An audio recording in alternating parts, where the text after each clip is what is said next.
নমস্কার বন্ধুরা, পিঙ্কিস ড্রিমল্যান্ড চ্যানেলে তোমাদের সবাইকে জানাই অনেক অনেক স্বাগত।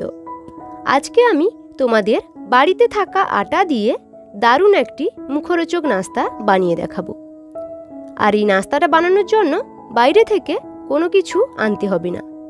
কোনো রকম ঝামেলা ছাড়া বাড়িতে থাকা উপকরণ দিয়ে এই নাস্তাটা আমি তোমাদের বানিয়ে দেখাবো। আশা করি ভিডিওটি তোমাদের ভালো লাগবে। শুধু একটি অনুরোধ, যদি রেসিপিটি ভালো লেগে থাকে তবে অবশ্যই চ্যানেলটিকে সাবস্ক্রাইব করে দিও। তো চলো বন্ধুরা, শুরু করি আজকের নাস্তা রেসিপি। নাস্তাটা বানানোর জন্য আমি বাটি মেপে 1 বাটি আটা নিয়ে নিয়েছি।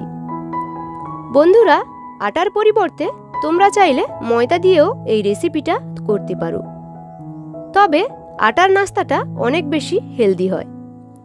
এবার এতে সামান্য একটু নুন দিয়ে আটার সঙ্গে একটু মাখিয়ে নিচ্ছি, আর তারপর অল্প অল্প করে জল দিব আর আটার একটা শক্ত ডো রেডি করে নিব।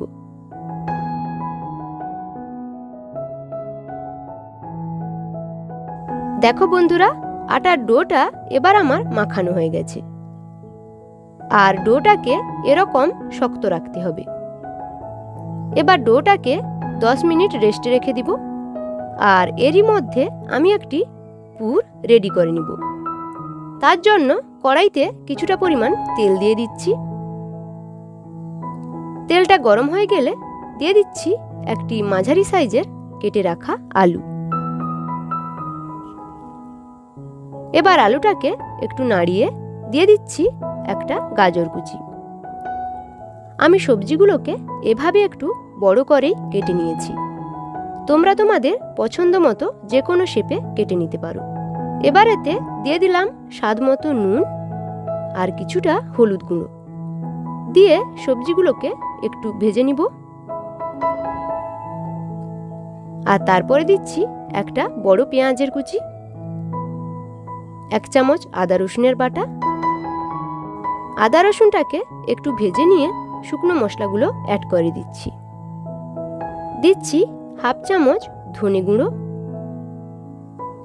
1/2 চামচ কাশ্মীরি লঙ্কার গুঁড়ো আর 1/2 চামচ জিরে গুঁড়ো।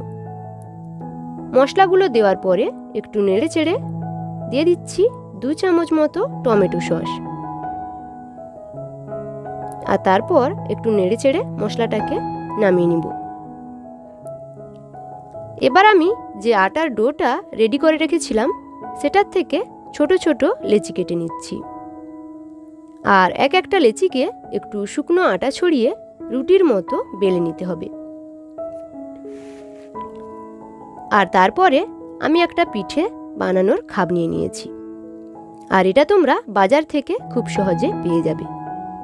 এবার এটার ওপর রুটিটা রেখে তার মাঝখানে সবজির পুরটাকে 1 চামচ দিয়ে দিতে হবে। আর তারপরে খাপটাকে এভাবে বন্ধ করে দিতে হবে। আর সাইডগুলো ভালো করে প্রেস করতে হবে। তারপরে বাইরের এক্সট্রা অংশটাকে এভাবে টেনে নিতে হবে। আর তারপরে নাস্তাটাকে আস্তে করে বের করে নিতে হবে। দেখো বন্ধুরা, একটা নাস্তা কিন্তু রেডি হয়ে গেল। আর নাস্তাটা বানানোর পরে যে এক্সট্রা অংশটা বের করে দিচ্ছি সেটাকে আবারও একইভাবে নাস্তা শেপে বানিয়ে নিব। আর ঠিক একইভাবে বাকি যে নাস্তাগুলো আছে সেগুলোকেও বানিয়ে নিচ্ছি। তো সবগুলো নাস্তা বানানো হয়ে গেছে। এবার এগুলোকে তেলে ভেজে নিব। তার জন্য কড়াইতে কিছুটা পরিমাণ তেল দিয়ে দিচ্ছি। আর তেলটা গরম হয়ে গেলে নাস্তাগুলোকে একে একে তেলে দিয়ে দিচ্ছি। আর গ্যাসের মিডিয়াম ফ্লেমে নাস্তাগুলোকে 3 থেকে 4 মিনিট উল্টে পাল্টে ভেজে নিচ্ছি। বন্ধুরা, এই নাস্তাগুলো ভাজতে বেশি সময় লাগবে না। প্রথম ব্যাচের নাস্তাটা আমার ভাজা হয়ে গেছে। এবার এগুলোকে একটা প্লেটে রেখে দিচ্ছি। এবার বাকি নাস্তাগুলোকেও একইভাবে ভেজে নিচ্ছি। বন্ধুরা, আজকের রেসিপি কেমন লাগছে অবশ্যই কিন্তু কমেন্টে জানাবে। দেখো বন্ধুরা, এখন আমার সবগুলো নাস্তা ভাজা হয়ে গেছে। মাত্র 1 বাটি আটা দিয়ে কতগুলো নাস্তা হয়েছে দেখো। আমি একটি নাস্তা তোমাদের ভেঙে দেখাচ্ছি। দেখো, এর ভেতরটা সবজির পুরে ভর্তি। বিকালে চায়ের সঙ্গে এই নাস্তাটা বানিয়ে খেতে পারো। বিকালের চায়ের আড্ডা একদম জমে যাবে। আর আজকের রেসিপি যদি ভালো লেগে থাকে তবে অবশ্যই চ্যানেলটিকে সাবস্ক্রাইব করে দিও। আজকের মতো এই পর্যন্তই। আবারও আসবো অন্য কোনো নতুন রেসিপি নিয়ে। ততক্ষণ পর্যন্ত সবাই সুস্থ থেকো, ভালো থেকো। ধন্যবাদ।